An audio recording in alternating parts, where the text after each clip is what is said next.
안녕하세요. 켈리의 작은 도서관에 오신 것을 환영합니다. 오늘은 신주희 작가의 점심의 연애를 소개해 드리겠습니다. 이 이야기는 교통사고로 의식을 잃어가는 한 여성의 시점에서 시작됩니다.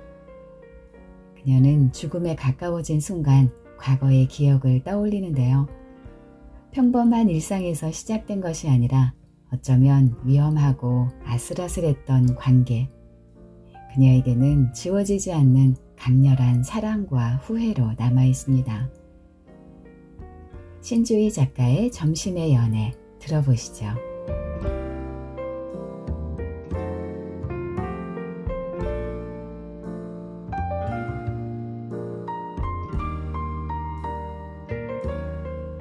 프라나야마.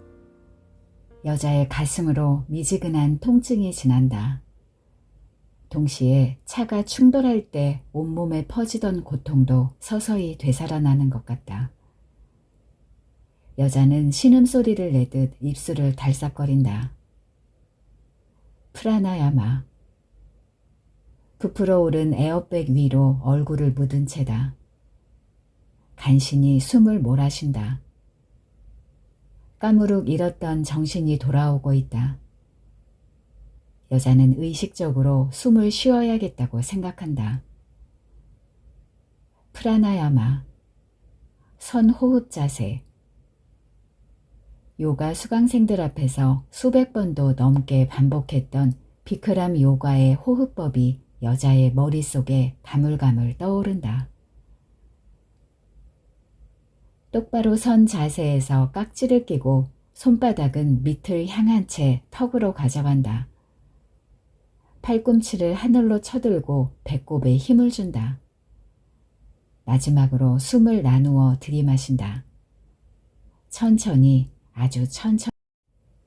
뜨겁고 날카로운 통증이 폐속으로 차오르는 것 같다.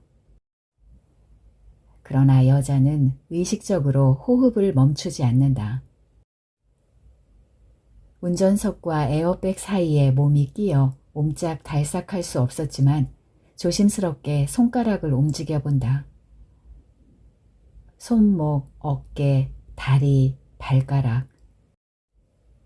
질척거리는 느낌이 없는 것으로 봐서 피가 흐르는 곳은 없는 것 같다. 때문에 잠시 혹 이게 꿈은 아닌가 하고 생각한다. 그러나 순간순간 퍼지는 통증으로 이것이 꿈이 아니라는 것을 확신한다. 상황이 분명해진다. 여자의 뇌리에 사고의 기억이 섬광처럼 번쩍인다. 새벽에 가까운 밤, 외딴 국도, 느닷없이 눈을 멀게 한 헤드라이트. 그것을 피하려고 격하게 꺾은 핸들과 순간적으로 온몸에 퍼지던 충격. 그리고 까마득한 암전. 뼈가 으스러지는 듯한 통증이 온몸을 관통했을 때 언뜻 끝도 없는 심연으로 가라앉고 있다고 착각한 것이 떠오른다. 물속으로 가라앉는다고 여기면서도 머릿속으로는 호흡을 조절했던 기억. 숨을 쉬어야 해. 천천히, 아주 천천히. 그때부터 여자는 한 단어만 반복한다. 프라나야마, 프라나야마. 숨쉬는 일이 이렇게 낯설어 본 적이 있었나 하고 여자는 생각한다. 아무래도 에어백 때문만은 아닌 것 같다. 여자는 다시 정신을 잃지 않기 위해 프라나야마 자세의 숨쉬는 과정을 하나하나 되짚어 본다. 이상하게도 여자는 자신을 내려다보고 있다는 착각이 들 만큼 자신의 몸을 또렷하게 떠올린다. 여자는 똑바로 선 자신의 마른 어깨를 내려다본다. 그 위로 팽팽하게 긴장된 빗장뼈가 도드라진다. 낯설다. 여자의 몸이 천천히 프라나야마 자세를 잡는다. 깍지를 낀 손이 턱을 받치고 바짝 들어올린 팔꿈치를 따라 시선을 위로 고정시킨다. 하나, 둘, 셋. 계단을 오르듯 숨을 나눠 마신 여자가 천천히 눈을 감는다. 폐 속으로 들어간 낯선 공기가 가슴을 지나 배와 오장육부, 팔다리를 돌아 마침내 머리에 이른다. 여자는 살아있다는 확신이 들 때까지 그 동작을 반복한다. 하나, 둘, 셋. 하나, 둘, 셋. 그런데 야릇한 일이다. 명치쯤에서 알 수 없는 무엇인가가 점점 뜨거워지고 커지는 느낌. 주체할 수 없는 불길함을 여자는 감지한다. 그때 울컥 여자의 입에서 오래된 이름 하나가 터져나온다. K. 더 이상 숨을 들이쉴 수 없는 여자가 잠시 숨을 멈춘다. 여자는 아주 오래전 어느 날의 K를 떠올린다. 벌써 5년이 지났다. 사실은 그의 이름이 정확히 K였는지 기억나지 않을 만큼 여자에게는 훨씬 까마득했다. 그러나 K를 처음 만난 날은 기억했다. 12월 24일. 크리스마스 이브였고 여자의 생일이기도 했지만 그날을 기억하는 데는 다른 이유가 있었다. 12월의 도시는 열떠 있었다. 수백, 수천만 개의 약속과 모임이 거리를 점령했다. 손목시계를 내려다보는 사람, 전화를 거는 사람, 누군가에게 손을 흔들거나 팔짱을 끼는 사람. 분주해 보이는 사람들이 거리로 끊임없이 쏟아져 나왔다. 붉고 푸르고 번쩍거리는 분위기와는 아무 상관없는 사람처럼 여자는 그 도시 한가운데에 위치한 정신과 대기실에 앉아 있었다. 불면증 때문에 정기적으로 수면제 처방을 받던 병원이었다. 늘 여유롭게 받아온 수면제가 일주일 전에 바닥났고 그 때문에 여자는 며칠째 잠을 못 잔 상태였다. 게다가 그간 미뤄왔던 요가 스튜디오 이사와 신규 강좌 몇 개를 개설하는 강행군까지 펼쳤다. 몽롱한 여자는 약간은 피곤한 상태였고 수면제가 절실한 심정으로 순서를 기다리고 있었다. 여자는 대기실 벽에 머리를 기대고 앉아 생각했다. 우선 남편과의 저녁 약속을 빨리 끝내야지. 집으로 돌아가 따뜻한 물에 몸을 담그고 와인 한 잔과 수면제를 먹고 잠들어야지. 그리고 내일은 조금 늦은 아침을 먹어야겠다 하고. 물론 남편이 외박할 것을 확신하고 짠 계획이었다. 크리스마스는 애인을 혼자 놔둘 수 있는 그런 날이 아니었다. 남편은 예약해둔 레스토랑에서 저녁을 먹으며 여자에게 꽃이나 선물을 건넬 것이다. 그런 뒤 미안하지만 어쩔 수 없다는 표정으로 말할 것이다. 회사에 중요한 프레젠테이션이 있다. 집에는 들어갈 수 없을지도 모른다. 하지만 너무 실망하지 마라. 이번 프로젝트만 끝나면 함께 짧은 여행 정도는 다녀올 수 있을 거다라고. 그리고 곧장 차를 몰아 애인이 살고 있는 오피스텔로 향할 터였다. 그러나 이 틀림없는 시나리오를 짚어보던 여자는 문득문득 불길하다는 생각을 했다.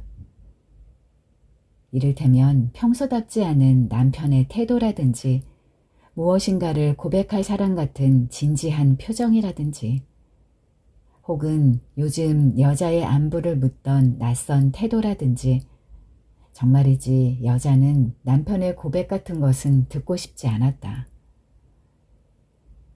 남편의 잦은 야근이 사실은 애인과의 데이트 때문이라거나 출장길에 사온 향수가 애인과의 여행에서 구입한 기념품이라거나 가끔씩 와이셔츠에 묻혀오는 파운데이션이나 립스틱 같은 것의 사소한 이유들을. 여자는 그런 것은 아무래도 상관없다고 생각했다. 남편이 자신의 애인을 노골적으로 드러내지만 않는다면, 그리고 그것이 여자의 결혼 생활을 본격적으로 위협하지만 않는다면, 여자에게 중요한 것은 각자의 역할을 순조롭게 진행하는 것이었다. 여자는 제자리에 놓아둔 물건처럼 아내의 역할에 충실했다. 남편과 아이의 일상을 유지시켰고 정기적인 부부관계로 법적인 계약 관계가 유효함을 확인시켜줬다.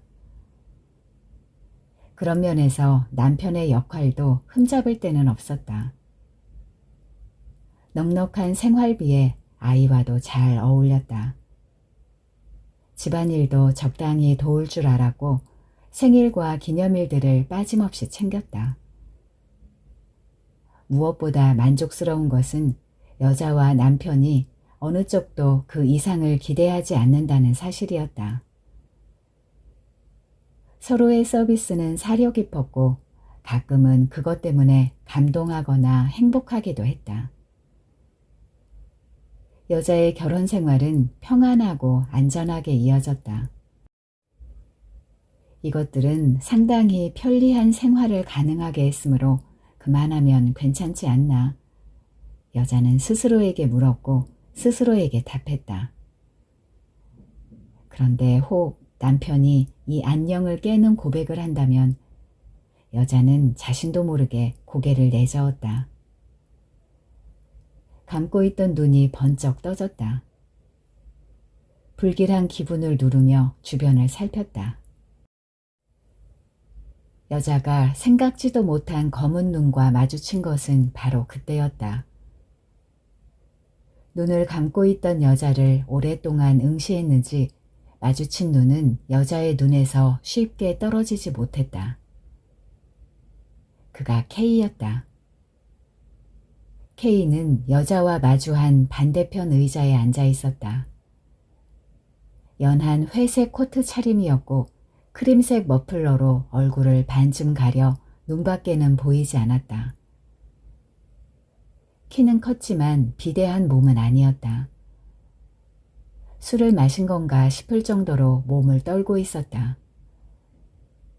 그러나 정신과 대기실에서 순서를 기다리기에는 좀 미소년처럼 생긴 K는 그런 느낌이 드는 사람이었다.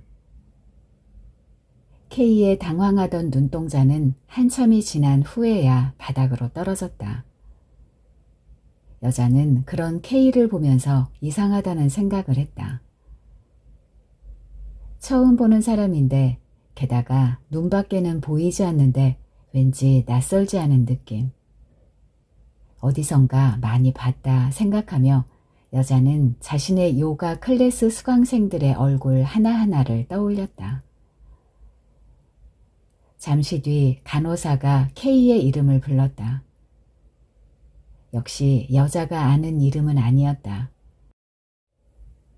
K가 휘적휘적 대기실을 가로질러 진료실로 들어가자 여자는 다시 대기실 벽에 머리를 기댄 채 눈을 감았다. 어느 순간 눈을 떴을 때 K는 이미 병원을 떠나고 난 뒤였다. 그때까지도 여자의 머릿속에 K는 없는 것이나 다름없었다. 간호사가 방금 전까지 있던 여자의 처방전이 사라졌다고 말했을 때에도, 새로 발급받은 처방전을 들고 약국에 들어섰을 때에도 K를 다시 떠올리는 일은 없었다. 그러나 난처한 표정의 약사가 누군가 여자에게 처방된 수면제를 이미 가져갔다고 말했을 때, 그 사람이 회색 코트에 크림색 머플러를 한 젊은 남자라고 말했을 때 여자는 K의 이름을 간결하게 떠올렸다. 다시 여자의 호흡이 불규칙해진다. 얼굴은 아직 에어백에 처박혀 있는 채다. 손가락 끝에 감각이 무뎌지더니 온몸이 꿈처럼 몽롱해지는 것 같다. 수만 개의 깃털이 여자의 몸을 감싸고 있는 것처럼 간질간질한 무엇인가가 머리에서부터 발끝까지 훑고 지나간다. 여자는 감기려는 눈을 부릅뜨고 고개를 들여다 아악하고 비명을 지른다. 목뼈가 부러지기라도 한 것처럼 꼼짝도 할 수 없다. 통증보다 눈을 감는 것이 더 두렵다. 눈을 감으면 자꾸만 무엇에 홀린 듯 깊은 숲으로 빨려 들어가는 기분이 든다. 알고 싶지도 궁금하지도 않은 기억들이 아무렇게나 방치되어 있는 곳. 여자는 정신을 잃지 않으려고 까다로운 요가 동작을 하고 있는 자신의 모습을 그려본다. 우스트라 아사나, 낙타 자세. 거울 속에 자신을 보듯 무릎을 바닥에 댄 채 허리를 뒤로 꺾는 얇은 몸이 보인다. 등과 종아리 사이가 아치 모양을 이룬다. 한껏 열린 가슴 위로 앙상한 갈비뼈가 드러난다. 우스트라 아사나. 활처럼 휜 자신의 몸을 떠올리는 순간 여자의 눈동자가 심하게 흔들린다. K와의 밤이 활처럼 휘어 섞이던 두 개의 몸이 떠오른다. 여자는 자기도 모르게 낮은 신음소리를 낸다. 욱신거리며 퍼지던 통증이 잠시 잊혀진다. 그날은 정오의 햇살이 하얀 시트를 반짝이게 했다. 아직 녹지 않은 눈 때문에 호텔 방 안은 더없이 눈부셨다. 안내받은 방에는 군데군데 칠이 벗겨진 아이보리 컬러의 철제 침대와 검정색 스탠드, 체리 컬러의 플라스틱 의자가 놓여 있었다. 여자는 어쩐지 낡은 공장을 개조해 만든 이 부티크 호텔이 K와 잘 어울리는 공간이라는 생각이 들었다. 전형적인 미남은 아니지만 보고 있으면 어쩐지 소박한 북유럽의 가구나 빈티지 시계 같은 것이 연상되는 이미지가 그런 생각을 하게 했다. 여자가 방 안을 둘러보는 동안 K는 창 앞에 우두커니 서 있었다. 처음 봤을 때처럼 회색 코트에 크림색 머플러를 칭칭 감은 채였다. 그동안 여자와 K는 몇 번의 점심 식사를 했다. 둘은 요가 스튜디오 근처에 브런치 레스토랑이나 새로 생긴 카페 같은 곳을 찾아다녔다. 시간이 여유로울 때 낮술도 함께 마시곤 했지만 호텔에 온 것은 이번이 처음이었다. 여전히 서로에 대해 아는 것이 없었다. 여자가 아는 것이라고는 K가 별로 유명하지 않은 여행 칼럼니스트이고 당분간 일을 쉬고 있다는 사실과 좀 심각한 우울증을 앓고 있다는 정도였다. K도 마찬가지였다. 여자가 요가 강사라는 것과 아이가 있다는 것, 그리고 이런 만남에 익숙한 유부녀라는 것 정도만 알고 있을 뿐이었다. 정확히 어디에 사는지, 남편은 어떤 사람이고 어떤 직업을 가졌는지 자세한 배경은 알지 못했다. 무엇보다 그런 내막을 알아야 할 필요가 없는 사이임을 서로 잘 알고 있었다. 물론 K와 다시 마주쳤을 때 여자는 그와 이런 관계가 되리라고는 상상하지 못했다. 여자가 K에게 먼저 말을 건넨 이유는 순전히 왜 자신의 처방전을 훔쳤을까 하는 호기심이 전부였기 때문에. 여자는 영문을 모르겠다는 표정의 K에게 말했다. 오늘도 내 처방전이 필요해요? 그럼 점심 같이 해요. 하고. 곧 여자를 알아본 K는 여자의 태도에 당황했다. 자신의 처방전을 훔친 사람에게 화를 내거나 이유를 따지기는커녕 점심을 사겠다니. 얼떨떨한 표정의 K는 아무래도 변명의 여지가 없었는지 순순히 여자의 제안을 받아들였다. 여자가 코트를 벗으며 아직 흐트러지지 않은 시트 위에 걸터 앉았다. 바스락거리는 소리에 K의 어깨가 가늘게 떨렸다. 한참 동안 침묵하던 K가 돌아보지 않은 채 말했다. 옷을 벗을까요? 정신과 대기실에서 떨고 있을 때처럼 목소리가 흔들렸다. 여자는 하마터면 픽 하고 실소를 터뜨릴 뻔했다. 여자는 44, K는 36이었다. 사실 K의 나이가 정말 36인지 아닌지는 확인해 볼 길이 없었다.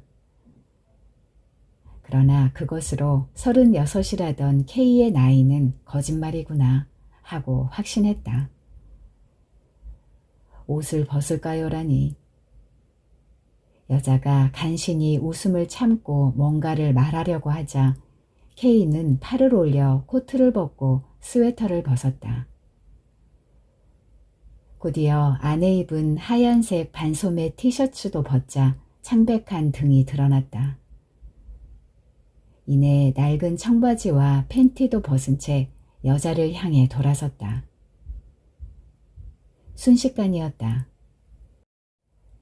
그러자 마치 오래전부터 생각해오던 일을 하는 사람처럼 K는 침착했다.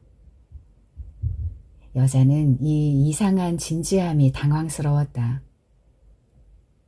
웃음이 사라진 여자는 숨을 죽인 채 K를 바라보았다. 그리고 여자의 시선은 곧 K의 알몸 전체를 향했다. 눈부신 햇살을 등지고 서 있는 K의 몸이 비현실적으로 느껴졌다. 36보다 10살은 어려 보이는 K의 얼굴이 희미했다. 여자는 K의 얼굴이 좋았다. 둘 사이에 묘한 정막이 흘렀다. 순간 여자는 방금 전까지 K를 안고 싶던 욕구가 사라지는 것을 느꼈다.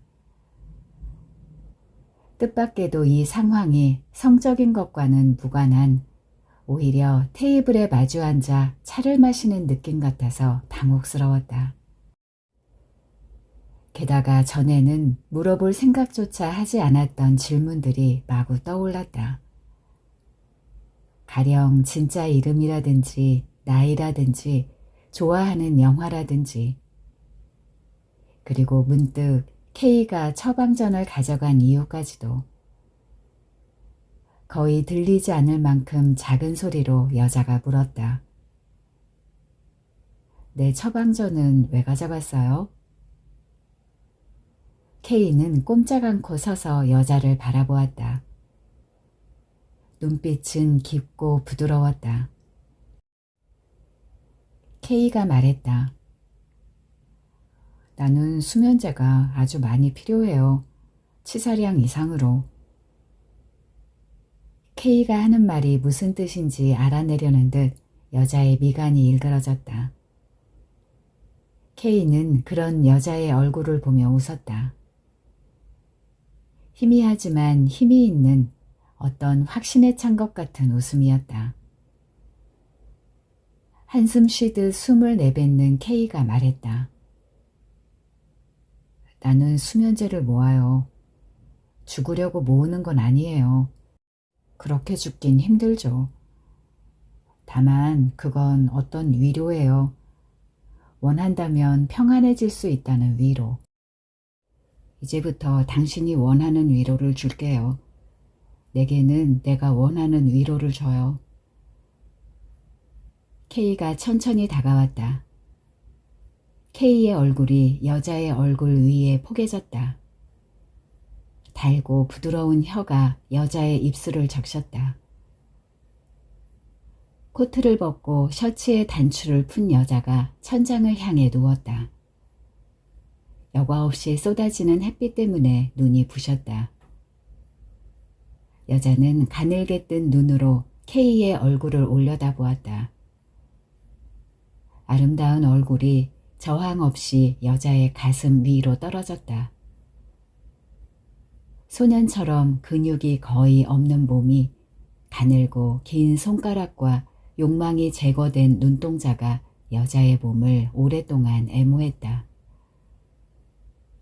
잊고 있었던 희열이 여자의 몸속 어딘가에서 조용히 일어서고 있는 느낌이었다. 두 개의 벗은 몸이 햇살 속에서 완곡하고 부드러운 곡선을 그리며 섞이고 있었다. 여자의 기억처럼 부서진 헤드라이트가 불빛을 깜빡이고 있다. 눈이 부시다. 반쯤 떨어져 내려온 룸미러에 간신히 고개를 돌린 여자의 얼굴이 아른거린다. 깜빡거리는 불빛이 여자의 얼굴 위에 묘한 표정을 만들어낸다. 고통스러운 표정인 것도 행복한 표정인 것도 같다.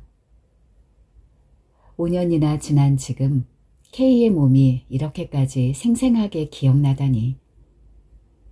여자는 아직도 그 기억에서 돌아오지 못한 것 같은 몽롱함을 느낀다. K는 그때도 지금도 어떤 관계라 칭할 수 없는 K는 어디서 무엇을 하며 살까? 여자는 생각한다. K는 수면제를 모으던 K는 41살이 되기 전에 죽어버릴 거라던 K는 죽으면 가문사지 근처 바닷가에 자신을 뿌려달라고 농담을 하던 K는 느닷없이 온몸이 사무치게 그리운 K는 가물거리는 의식을 놓쳤다가 찾았다가를 반복하던 여자가 소스라친다. 벌컥 몸에서 끔찍한 비명이 터져나온다. 시커먼 절망이 여자의 몸을 가르며 뇌리에 꽂힌다. 내가 왜 이곳을 지나고 있었지? 흐릿했던 기억이 선명해진다. K는 죽었다. 온몸에 전기가 이는 듯 저릿하다. 비로소 여자는 K가 죽기 전 농담처럼 말하던 가문사지로 향하고 있었음을 기억해낸다. 기억 저편에서 여자와 K의 목소리가 엇갈려 들린다. 죽는다고 생각하면 마음이 편해지니? 40살의 장례식에 미리 초대할게. 못된 소리. 섹스가 끝난 뒤에만 반말을 하던 K가 떠오른다. 나란히 누워있는 두 개의 벌거벗은 몸. 여자의 머릿속에 퍼즐처럼 흩어진 기억들이 조각조각 튀어오른다. 그리고 우연히 듣게 된 K의 자살. 3년 넘게 모아온 수면제를 한 입에 털어놓고 유서도 없이 죽었다는 정신과 간호사의 말. 참 안 된 일이라며 혀를 차는 입. 대기실 한가운데 멍하니 서 있는 여자를 바라보던 이상한 눈빛. 여자의 귀에 이명이 인다. 그러나 여자는 아무것도 설명할 수 없다. K와 헤어진 것은 이미 3년 전 일이다. 그런데 이 거대한 절망은 밥을 먹고 몸을 섞고 사랑한다고 고백하지 않는 관계 그 어디로부터 오는 것인지. 여기까지가 여자가 의식을 잃기 전까지 한 생각이다. 이제 여자에게 의식을 잃거나 다시 찾거나 하는 것은 별 의미가 없다.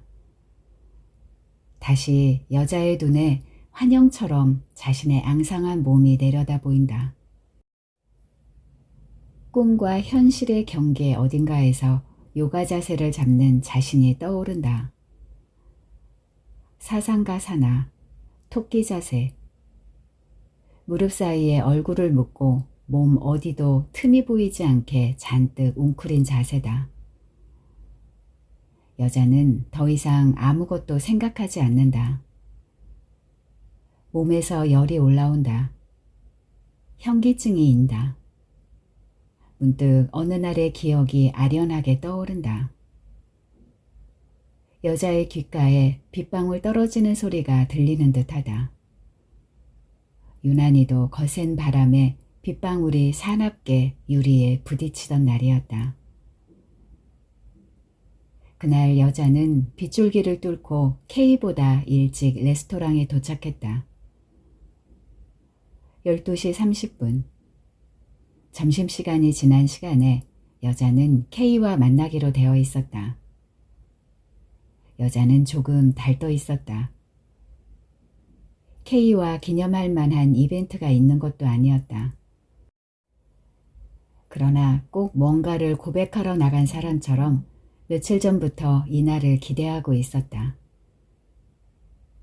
정성 들여 화장을 하고 입을 옷을 새로 사고 아끼는 구두와 가방을 들었다. 그리고 레스토랑에서 식사를 마치고 K의 오피스텔로 향할 것인지 호텔방으로 자리를 옮길 것인지를 오래 고민했다. 내리치는 비만 아니었다면 근처 고궁에 산책을 가는 것도 좋겠다 생각했다. 여자는 레스토랑 종업원이 안내한 자리로 향했다. 레스토랑은 생각보다 한산했다. 주변을 조심스럽게 살핀 여자는 아는 얼굴이 없음을 확인하고 자리에 앉았다. 한참은 더 많은 비가 내릴 듯 창밖에는 낮고 흐릿한 구름이 걸쳐져 있었다. 어쩐지 낯선 그림이었다. 생각해보니 낮에 이곳을 찾은 것은 처음이었다. 세계적으로 10곳밖에 없다는 유명한 셰프의 레스토랑은 여자의 남편이 자주 이벤트를 벌이는 곳이었다. 남편이 여자에게 처음 함께 밤을 보내고 싶다고 말한 장소이며 청혼을 한 장소이기도 했다. 도시 한복판 고급 호텔 30층에 있는 레스토랑은 청혼 반지를 내밀기에 민망하지 않은 뷰를 가지고 있었다. 여자는 프랑스 음식에는 특별한 관심이 없었다. 당연히 이 레스토랑의 음식 맛이 어떤지 기억하는 것도 아니었다. 다만 K가 시켜놓은 밥을 반도 먹지 않고 젓가락을 내려놓을 때, 점심 식사를 대신해 식전 빵을 깨작거릴 때 여자는 어렴풋이 꼭 한번 이곳에 K를 데리고 와야겠다는 생각을 했었다. 이유는 몰랐다. 먹은 음식을 곧잘 토해버리는 K에게, 먹는 일이 곤혹스럽다는 K에게 굳이 이 프렌치 레스토랑을 보여주고 싶은 이유는 무엇이었을까? 다만 어려운 이름과 생소한 재료들이 차례차례 나왔던 기억과 그것을 보며 서로의 이야기를 엮었던 기억. 혀 위에 낯선 것을 느껴보려 집중했던 단순한 감각들이 오롯이 생각났을 따름이다. K가 레스토랑에 도착해 테이블에 자리를 잡았을 때 여자는 앞에 놓인 코스 메뉴를 집어들었다. 그리고 편지를 낭독하듯 또박또박 메뉴를 읽어 내려갔다.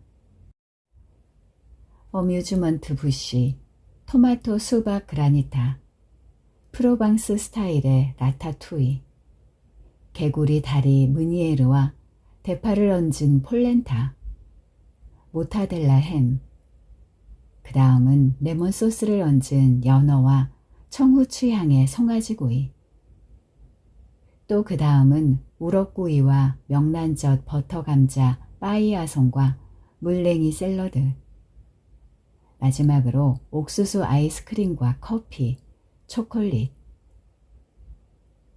K에게 메뉴를 읽어준 여자는 숨을 몰아쉬었다.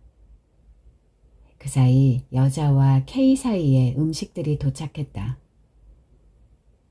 색감과 균형이 알맞게 계산된 접시들, 붉고 축축한 느낌의 조각과 노랗고 탱탱한 덩어리들, 길거나 짧고 검거나 흰 빛깔의 음식들.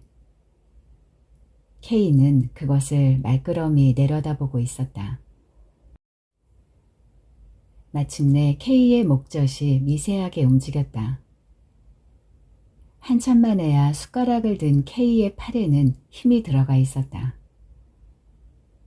테이블 맨 끝에 있는 그라니타로 숟가락을 옮길 때, 무니에르와 폴린타에 포크를 찔러 넣을 때 K는 필요 이상으로 힘을 주고 있었다.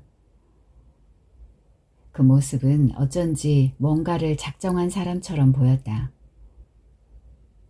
K는 그것들을 오래 씹었다. 그의 턱 근육이 규칙적으로 움직였다. 음식을 씹는 것이 아니라 어떤 생각을 씹는 것처럼. 코스가 끝날 때까지 K는 필사적으로 음식을 우겨 넣었다. 여자는 음식에 머리를 묻고 있는 K의 정수리를 멍하게 바라보았다. 여자가 말했다. 맛있어? K가 대답했다. 별로. 여자가 고개를 갸우뚱했다. K는 마라톤 코스를 달리는 선수처럼 음식을 먹어치웠다. 그가 마지막 남은 한 숟갈까지 입속으로 밀어넣으며 물었다. 이 음식이 마음에 들어? 여자가 웃으며 대답했다. 별로. 여자와 K는 아무 말 없이 긴 시간 동안 서로를 바라보았다. 그리고 여자는 남편이 자주 다니는 레스토랑이라는 것도 잊은 채 K와 오래도록 키스를 했다. 가루다 아사나, 독수리 자세. 상상 속에서 여자의 팔이 교차된다. 다리를 꼬아 구부린 엉거주춤한 자세. 여자는 한 발로 겨우 균형을 잡은 상태다. 이제 몸은 더 이상 통증을 느끼지 못한다. 이것이 꿈인지 현실인지도 알지 못한다. 다리를 꼬아도 팔을 엇갈려 비틀어도 아무런 감각이 없다. 이것이 좋은 증거인지 아닌지조차 알 수 없는 여자는 한층 더 까다로운 자세를 떠올리며 생각에 빠진다. 그 속에서 여자는 K에 대한 기억을 서슴없이 뱉고 있다. 길고 긴 점심 식사를 하며 여자가 K에게 했던 말과 하지 못했던 말이 두서없이 떠오르다 사라진다. 두 사람 중 한 사람이 죽었는데 이 관계는 왜 끝나지 않는 건가? 아무리 씹어도 씹혀지지 않는 고기처럼 갑자기 사는 것이 끔찍하게 질긴 느낌이다. 감고 있는 여자의 눈가가 축축하게 젖어온다. 눈물이 왜 흘러내리는지도 모르는 채 여자는 중얼거린다. 그냥 죽어버렸으면 좋겠어. 여자의 머릿속에서도 균형을 유지할 수 없는 몸이 흔들리기 시작한다. 더 이상은 기억의 나락으로 떨어지지 않으려고 안간힘을 쓴다. 그러나 익숙한 그 지옥은 이미 여자의 불안한 몸 전체를 감싸고 있다. 맥이 풀린다. 또다시 기억 어딘가에 쓰러지듯 주저앉는다. 여자는 잔뜩 웅크린 자세로 거실 소파에 앉아 있었다. 새벽 3시가 조금 넘은 시간이었다. 불도 켜지 않은 채였다. 여자는 러그 위에 쓰러져 있는 남편의 얼굴을 날선 눈으로 내려다보았다. 내리다만 바지가 남편의 허벅지 위에 그대로 걸쳐져 있었다. 짙은 술 냄새와 담배 냄새가 거친 숨소리에 섞여 있었다. 술에 잔뜩 취해 집으로 들어설 때 남편은 다른 여자의 이름을 불렀다. 여자의 얼굴을 빤히 들여다보고 있으면서도 쓰러지듯 달려들어 가슴을 주무르면서도 남편이 외치던 이름은 여자의 것이 아니었다. 평소 같으면 아무 일도 아닌 것처럼 무슨 술을 이렇게 마셨어? 라고 했을 것을 여자는 잠자코 있었다. 남편이 넥타이를 풀고 바지를 내리다 소파 앞에 쓰러지는 동안 여자는 문득 배신감이 들지 않는다는 사실이 새삼스러웠다. 섬뜩한 한기가 느껴졌다. 여자는 긴장했다. 무엇인가에 금이 가고 곧 깨질 것 같은 불안이 엄습했다. K를 만나면서 여자는 남편에게 자꾸 무엇인가를 지적하고 따지고 캐물었다. 특별히 남편의 행동이 전과 달라진 것은 아니었다. 바라는 것도 없었다. 이상한 것은 여자와 남편 사이에 아무런 문제가 되지 않던 것들이 자주 다투는 이유가 되었다는 것이다. 이를테면 늦은 귀가 시간이라든지 까다로운 식성이라든지 아이를 대하는 태도라든지. 그러면 남편은 이해할 수 없다는 표정으로 여자를 쏘아보곤 했다. 그 순간 여자는 생각했다. 아무리 생각해도 이제 와서 남편과 진심으로 사랑에 빠져보자는 것은 분명 아니다. 그렇다면 그 반대인가? 여자는 K를 생각했다. K를 만나면서부터 삐걱대기 시작했으니 매듭은 그곳에서부터 얽혀있는 것 같았다.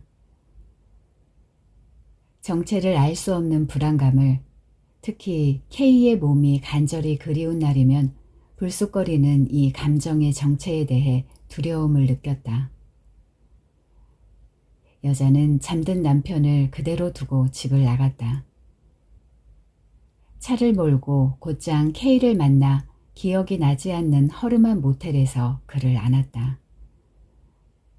그리고 조금 울었다.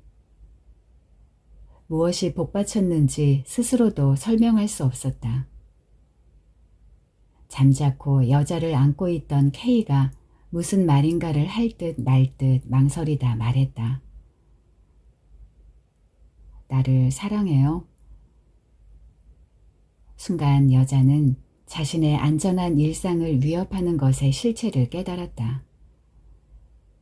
그리고 그동안 여자가 해온 것들이 얼마나 엄청난 일인지를 알게 되었다.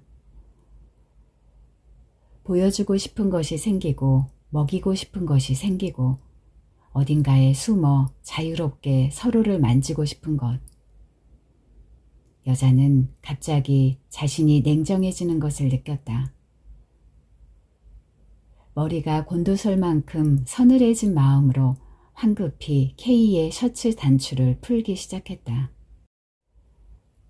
마주치고 싶지 않은 위험으로부터 물러서듯 여자는 K의 바지 벨트를 풀고 팬티 속으로 손을 넣으며 말했다. 빨리 끝내야 해. 무엇으로 지지는 듯 여자의 정수리가 뜨거워진다. 가슴이, 아니 온몸이 타들어가는 것 같다. 토할 것처럼 가슴이 일렁인다. 여자는 안간 힘을 다해 몸을 일으킨다. 몸을 일으킨 것이 상상인지 아닌지조차 더 이상 구분할 수 없다. 여자는 답답함을 느낀다. 무엇보다 차 밖으로 나가고 싶다. 정신을 깨울 차갑고 날카로운 공기가 필요하다고 생각한다. 몸을 틀어본다. 여전히 감각이 없다. 몸에 다른 사람의 팔과 다리를 붙여놓은 듯 사지가 제각각 움직이는 것 같다. 여자는 움직임을 멈추고 밖을 본다. 이미 날아가 버린 자동차 문짝이 도로 위에 떨어져 있다. 어스름한 불빛에 야트막한 언덕이 보인다. 발목쯤 오는 풀들 사이로 돌계단이 보이고 돌계단 제일 위에 구부정한 담이 보인다.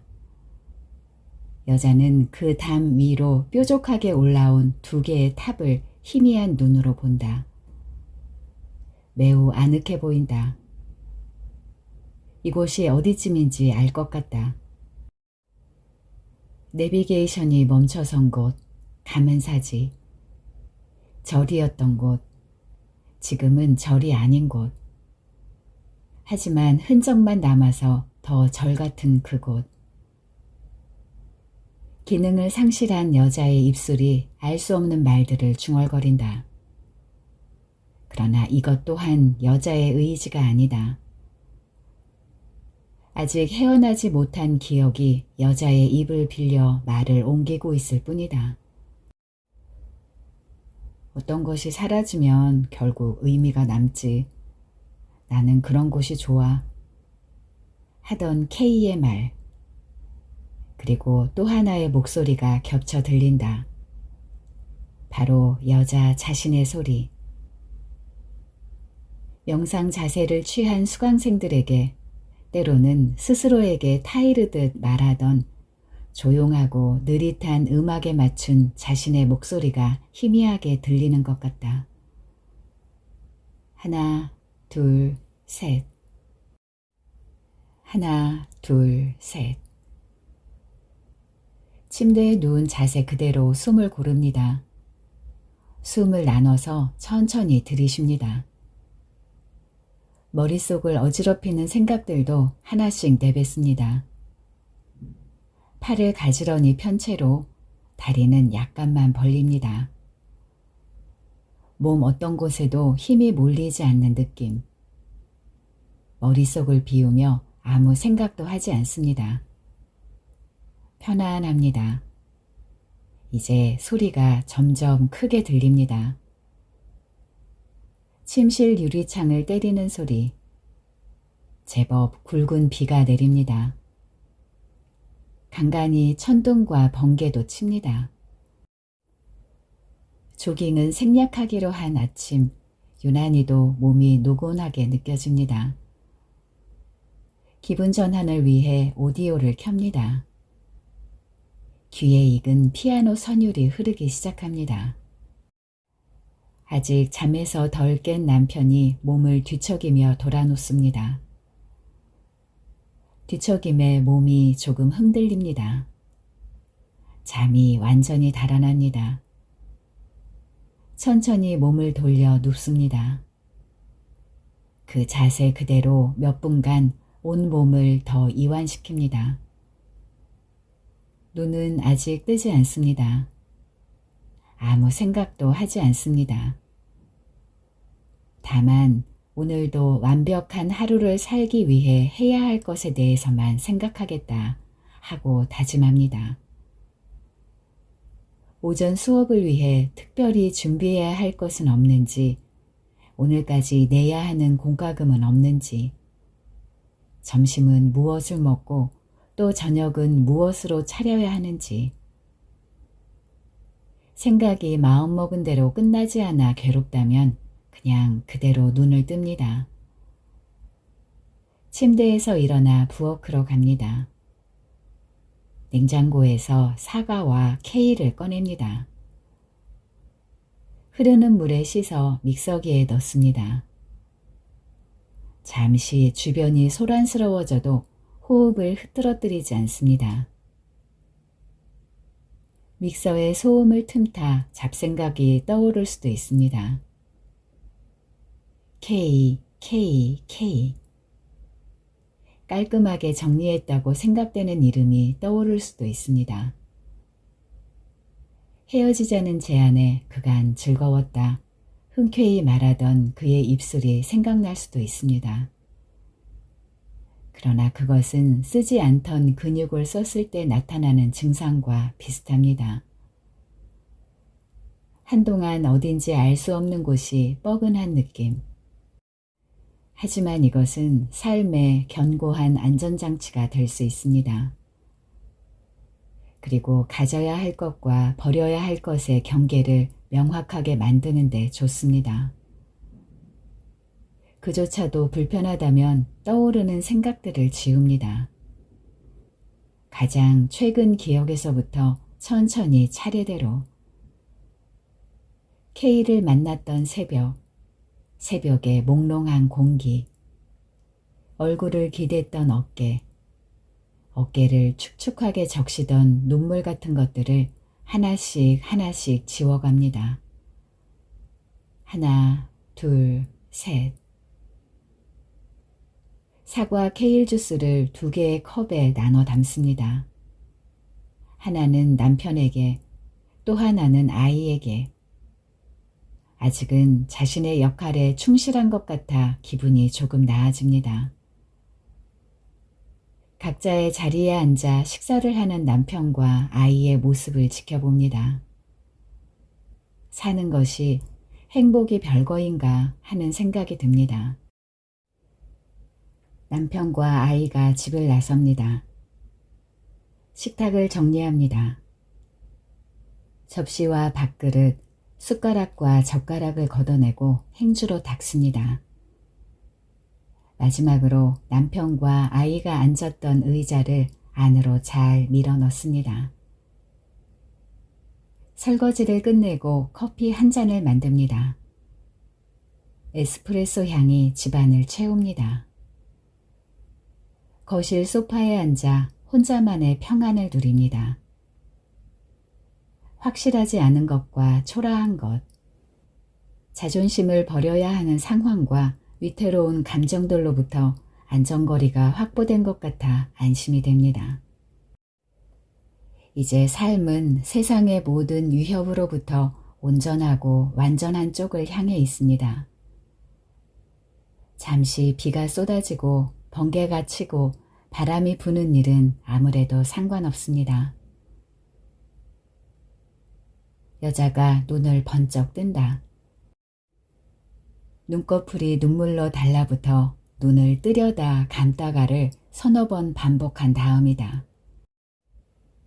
에어백과 의자 사이가 조금은 벌어진 듯 옴짝달싹 못하던 몸이 한결 여유롭게 느껴진다. 여자가 필사적인 힘으로 움직이기 시작한다. 발가락을 까딱거려 본다. 통증이 느껴지지 않는다. 팔을 움직여 본다. 역시 통증이 없다. 고개를, 그 다음은 몸을 조금 틀어본다.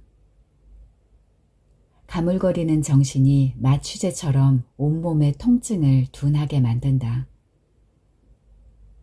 허리를 펴보고 고개를 움직여 본다.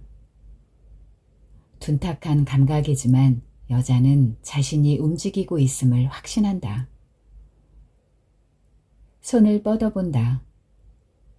문 쪽으로 몸을 지탱하려 했던 여자가 균형을 잃고 차 밖으로 휘청 쓰러지듯 바닥에 쏟아진다. 차갑고 딱딱한 아스팔트에 여자의 얼굴이 부딪힌다. 냉랭한 기운이 여자의 뺨으로 스민다. 여자는 누운 자세로 보이는 것을 본다. 헤드라이트 불빛에 주변의 사물들이 어둠 속에서 깜빡깜빡 전멸한다. 여자는 이곳이 어디인지 확신한다. K가 일러준 그곳. 부드러운 풀이 자라나는 낮은 언덕과 야트막한 돌담. 돌담 위로 뾰족이 솟아오른 2개의 탑. 절이었는데 더 이상 절이 아닌 곳. 그래서 더 절 같은 곳. 기능이 사라지고 의미가 남아있는 곳. 이것을 어떤 이정표로 삼고 싶은 욕구가 있다. 여자는 일어서야 한다고 생각한다. 신기하게도 생각을 하고 난 조금 뒤 몸이 일으켜져 있다. 생각이 행동으로 이어지는 시간이 좀 길다는 불편함을 빼면 몸을 움직일 수 있어 다행이라고 여긴다. 여자가 앞으로 나아가야겠다는 생각을 한다. 그러면 어느 순간 앞으로 몇 발짝쯤 나가 있다. 이것을 반복한다. 여자의 몸은 어느새 언덕을 향해 단 몇 발짝만을 남겨두고 있다. 정신이 들고 정신을 잃는 것이 반복될수록 여자의 몸은 언덕 가까이에서 풀숲으로, 풀숲에서 낮은 돌담 앞에 가 있다. 몇 분, 몇 시간이 흘렀는지는 알 수 없다. 다만 새까맣던 하늘이 점점 푸른빛으로 옅어지는 것을 보며 곧 날이 밝아올 것을 짐작할 뿐이다. 어느새 여자는 외딴 돌더미 사이에 누워있다. 순간순간 몇 초, 몇 분 전의 일이 아득하다. 별빛인지 달빛인지 모를 푸르스름한 빛이 고요하게 사방을 감싸고 있다. 여자의 거친 숨소리만 정막을 깰 뿐이다. 여자는 푸른 빛깔의 냄새를 가슴 깊이 들이마신다. 가슴이 부풀어 오른다. 좀 쉬어야겠다고 생각한다. 사바사나, 송장 자세. 여자는 손바닥을 하늘로 향한 채 바로 눕는다. 숨을 고르고 어깨 넓이로 다리를 벌린다. 찬바람이 가랑이 사이를 훑고 지나간다. 차가워진 여자의 몸에 잠시 경련이 인다. 이마와 목덜미에 땀인지 피인지 모를 것들이 순식간에 싸늘해지는 느낌이다. 여자는 또 정신을 잃지 않으려고 안간힘을 쓴다. 눈앞에 환영처럼 탑 2개가 나란히 서 있다. 원래 알고 있던 장소처럼 아늑함을 느낀다. 까마득히 지나버린 밤, 마지막으로 보았던 K의 얼굴이 떠오른다. 나를 사랑해요? 간절히 묻던 그 목소리, 대답 대신 K의 바지를 벗겼던 여자의 손, 눈으로 뜨거운 것이 몰린다. 여자는 울기 시작한다. 나직하게 시작된 오열이 차츰 격하게 빈 절터를 울린다. 여자는 어쩐지 다시는 평안한 어느 날로 돌아가지 못할 것을 예감한다. 몸에 난 균열과 마찬가지로 여자의 가슴 어디에도 쩍 하고 금이 간 것을 깨닫는다. 붙일 수도 꿰맬 수도 없는 좁고 날카로운 틈. 하지만 여자는 그토록 다행한 기분을 느껴본 적이 없다. 언젠가 그 틈을 빠져나가면 만나게 될 것들에 대해 몹시 알고 싶어진다. 한 줄기 바람이 여자의 코끝을 간지럽힌다. 얼었던 몸이 녹는 듯 가슴 한가운데로부터 서서히 통증이 퍼져나간다. 여자의 머리 위로 깊은 어둠이 걷히고 있다.